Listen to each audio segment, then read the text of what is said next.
Good morning, Academy. I'm Bree. And I'm Annie. Wow, it's been a while since we've had a new show. I know, right? And can you believe it's already September? I know, right? We're already getting into the full swing of things here in the Koi Pod. Oh, speaking of, our clubs have already started, and many of them are still open to new members. Yeah, such as Academy for Christ, Tree Huggers, Game Club, HOSA, the Technology Student Association, and many others. Hey, Bree, did you know that fall has officially started? No way. That is so exciting, Annie. Do you know what else is starting this month? I don't know. What? Hispanic Heritage Month. No way! Yes!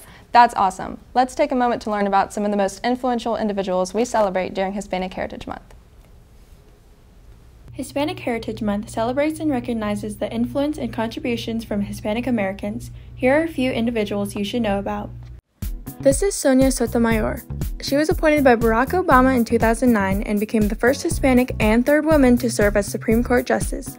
She is known for her calls of reform to the criminal justice system and her dissents on issues regarding race, gender, and ethnic identity. This is Danny Trejo, also known as Machete. He is considered one of the most prolific actors of his time. He caught the attention of many with his signature look and boxing skills. You may recognize him from Spy Kids. This is Ellen Ochoa. She is a Mexican-American engineer and former astronaut. She's known for being the first Hispanic woman to go into space when she served on a 9-day mission aboard the Space Shuttle Discovery. She also served as director of the NASA Johnson Space Center, becoming the first Hispanic and second woman to do so. This is Guillermo del Toro, and he is a Mexican director, screenwriter, and producer best known for Pan's Labyrinth, Hellboy, Pacific Rim, Crimson Peak, and The Shape of Water. And he is very influential to aspiring Mexican filmmakers. This is Jennifer Lopez. She's a dancer, singer, actress, and entrepreneur. She consistently helps those in need and shows off her cultural pride through her massive media spotlight. She helped increase the Latino representation in film, television, and fashion. This is Lin-Manuel Miranda.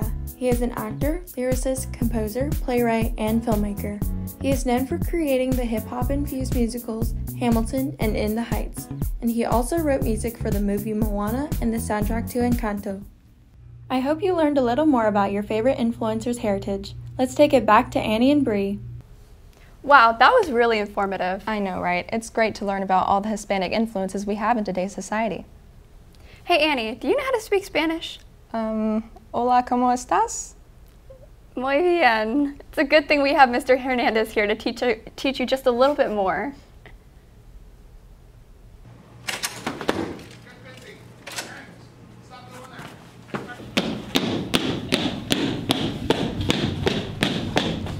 Hey, guess what?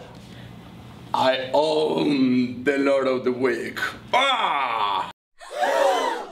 Hey, do you know that Spanish and English has around 20,000 cognates? What? Yes, 20,000 cognates. And I'm gonna show you some of the words that you can see that are kind of similar.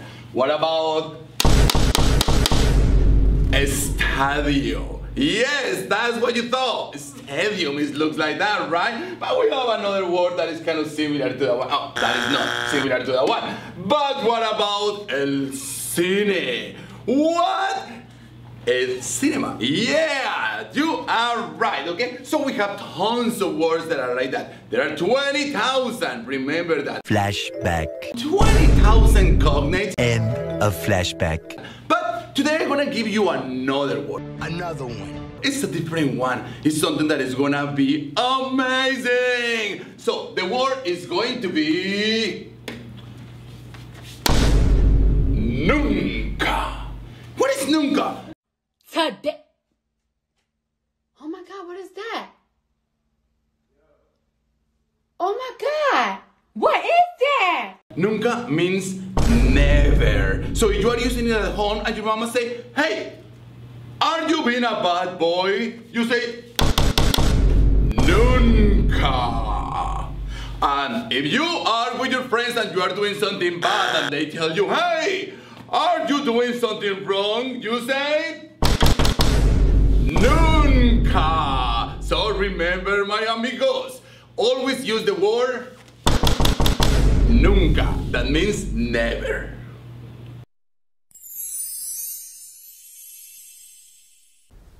Hola Annie, ¿cómo estás? Sí.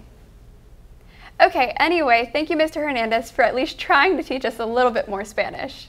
Anyway, we would like to give a special shout out to the students who were nominated as National Merit semifinalists: Philip Rott, Arya Patel, and Victoria Tardisell Ogden. Congratulations, you guys. The finalists will be announced in February. Also, seniors, since it is now September, the deadline for the $200 deposit for the senior trip is coming up. Make sure to turn this in by September 30th. Speaking of seniors, Senior Makeup Picture Day is September 27th. Make sure you attend if you haven't had your picture taken already. Hey Bree, have you applied to colleges yet? Because I'm kind of confused about how to do that. Yeah, I have, but you are right. It was really confusing. Good thing Nora just sent me a video explaining each step of the process. Let's take a look.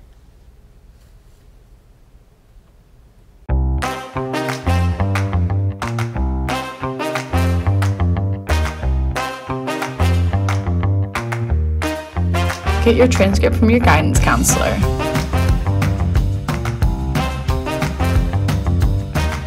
Change into your favorite college gear.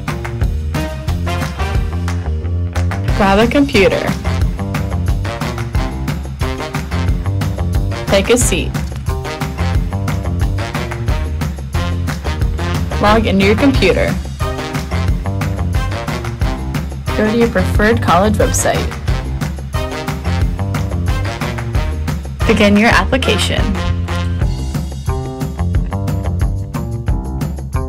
Submit your application. Wait anxiously.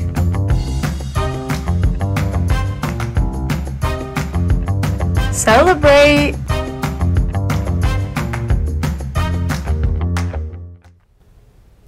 That was really helpful. Thanks, Nora. I can't wait for college. I know, right? It all seems so exciting. Right? You know, there is one thing that makes leaving for college kind of sad, though. Really? What? Having to say goodbye to all the wonderful teachers we have here at AAST. Yeah, that is going to be really disappointing to do at the end of the year. Yeah. Let's take a minute to look at what some of the students say makes a good teacher. What makes a good teacher? A teacher that genuinely cares about their students. A good teacher is a teacher who helps their students through troubling times. A good teacher is one that responds to the needs of their student. What makes a good teacher is a teacher that makes class interesting and engaging every day and sympathizes with the lives their students have outside of school. I'd say flexibility. I feel like sometimes it's just harder for people to turn in assignments than others, and flexibility relieves a lot of stress for students. A good teacher is a teacher that will actually care for their students. Just someone who will help beyond lectures and stuff, like ask if you need extra help on an assignment and stuff. I think a good teacher is someone who's kind, compassionate, and actually cares about their students. Someone who's committed and is always ready to help you. Someone that makes a personal connection with their students. What makes a good teacher is someone who's caring, compassionate, knows how to help their students when they seem like they're in need. Especially here in our school, it's probably easier to tell when a student's in need. What makes a good teacher is definitely being able to trust them and having fun in their class, and I guess being able to make the class experience more engaging. A good teacher is a teacher that is nice and also makes class interesting, like Mr. Simon. First of all, any teacher that teaches science, automatically the best. Second, Miss Burgess. That's it. What makes a good teacher is someone who's kind and goes around but gives you time for your assignments. Just someone who helps you. A good teacher, they have to be passionate about their subject. They have to be able to connect to their students on a personal level, and that's what I think. Probably somebody that has compassion for what they're teaching and actually cares about what they're teaching. A good teacher would be someone who has good communication with their students and goes a little beyond just lecturing in class. A good teacher is a teacher who's willing to put their students before themselves. Wow, we really do have some awesome teachers here. Yeah, we do. Anyway, that's all the news we have for you today. We hope you all have a fantastic day. See you next time, Academy!